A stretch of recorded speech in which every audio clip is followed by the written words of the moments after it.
اور قریب ہے کہ تم کسی چیز سے پیار کرو وَهُوَ شَرٌّ لَكُمْ، اور وہی تمہارے لیے بری ہو، تم اسے اچھا جانو اور وہ تمہارے لیے، تو یا اللہ ہم کریں کیا؟ تو فرمایا تم اس یہ عقیدہ رکھو کہ وَاللَّهُ يَعْلَمُ وَأَنْتُمْ لَا تَعْلَمُونَ، اللہ جانتا ہے تم نہیں جانتے۔ تم اپنے آپ کو رب کے سپرد کرو، بھلائی کی تلاش ضرور کرو، لیکن پھر اپنے آپ کو اپنے مالک کے حوالے کرو۔ چھوٹی چھوٹی باتوں سے ڈر جانا، سہم جانا نہیں۔ ہاں نیک شگون لینا شریعت میں جائز ہے۔ اگر کوئی یہ لفظ کہتا ہے نا سویرے میں ماں کا دیدار کر کے گیا تھا تو اللہ نے میرے لیے رستے آسان کر دیے، کوئی کہتے ہیں نا صبح باپ سے دعا کرا کے گیا تھا تو موجیں لگ گئی، تو اس کی بڑی بات ہے۔ تو کہتا ہے صبح کسی غریب کے ہاتھ میں 10 روپے رکھ کے گیا تھا تو آج بڑی برکت ہوئی، تو یہ بات بڑی۔ نیک شگون لینا جائز ہے، لیکن بد شگونی لینا شریعت میں جائز، برا شگون لینا جائز نہیں۔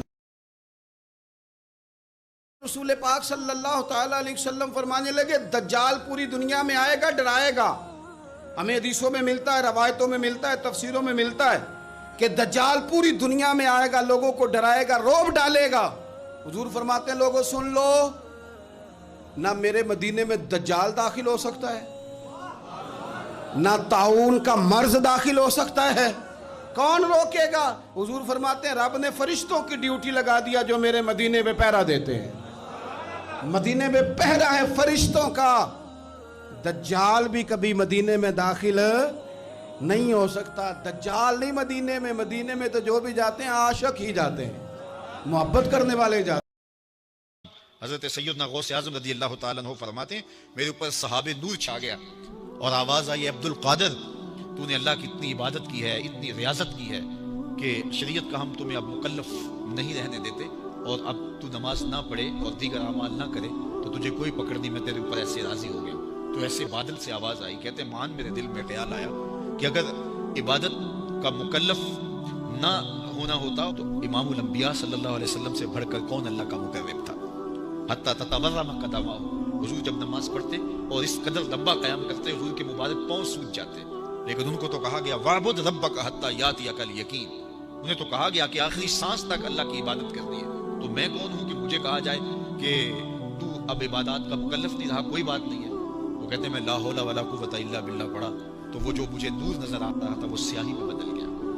تو وہ ابلیس تھا جو اس رنگ میں مجھے بھٹکانا چاہتا تھا۔ تو اللہ تعالیٰ نے فرمایا کہ محبوب یہ فرشتے کس معاملے میں بحث کر رہے ہیں؟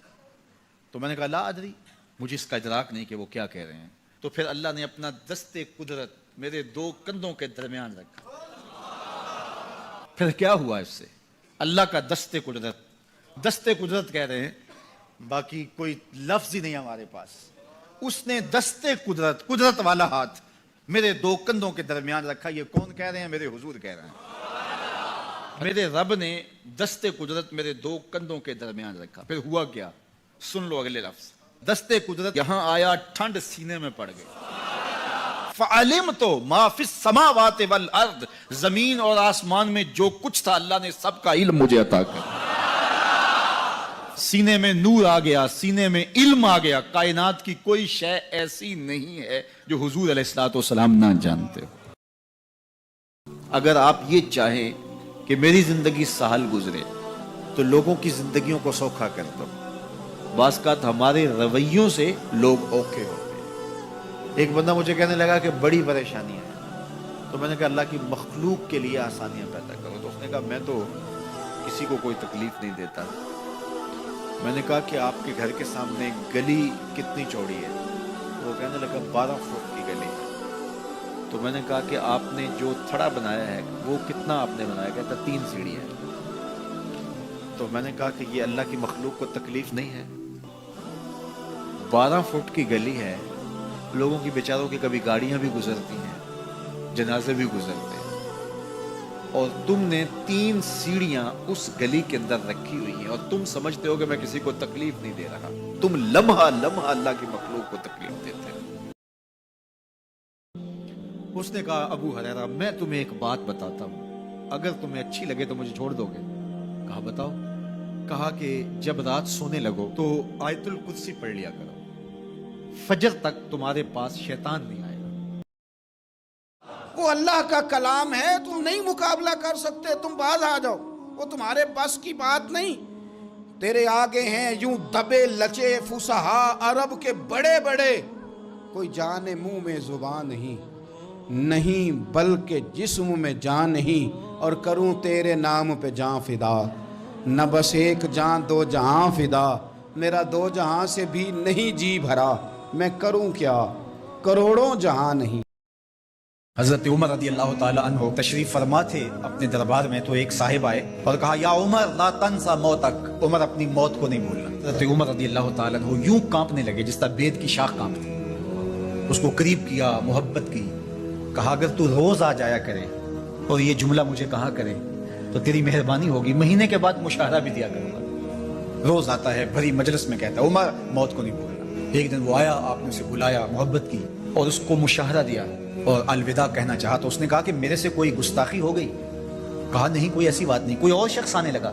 فرمایا نہیں، تذکیر موت کی ضرورت نہیں رہی۔ فرمایا نہیں، ایسی بھی کوئی بات نہیں، تو پھر مجھے چھٹی کیوں نہیں جا رہی ہے؟ تو حضرت عمر رضی اللہ تعالیٰ عنہ رو پڑے، داڑھی پہ ہاتھ رکھا، ایک بال الگ کیا، کہا یہ دیکھ میری داڑھی میں سفید بال آ گیا، اب تیرے آنے کی ضرورت نہیں ہے، یہ بال ہی مجھے موت یاد کرواتا رہے۔ شیخ سعدی فرماتے ہیں کہ اے صاحب نیکی کر لے اور غنیمت شمار کر اس عمر کو، اس سے قبل کہ تیرے لیے بھی اعلان ہو جائے کہ فلاں بھی چلا گیا۔ کہتے جوانی مستانی ہوتی ہے، یہ شباب کے لمحے آوارگی کے لمحے ہوتے ہیں، انسان کنٹرول نہیں کر پاتا، لیکن اگر اللہ کا خوف اس کے سینے میں ہو، اس کی محبت اس کے رگو ریشہ میں محو نفوذ ہو، تو پھر جوانی میں توبہ کرنے والے اور جوانی میں اللہ کی رضا جوئی کے لیے کوشاں ہونے والے اللہ کی خاص رحمتوں اور کرم نوازیوں سے مالا مال ہوتے ہیں۔ بدر کے قیدی مسجد نبوی میں لا کے باندھ دیے گئے۔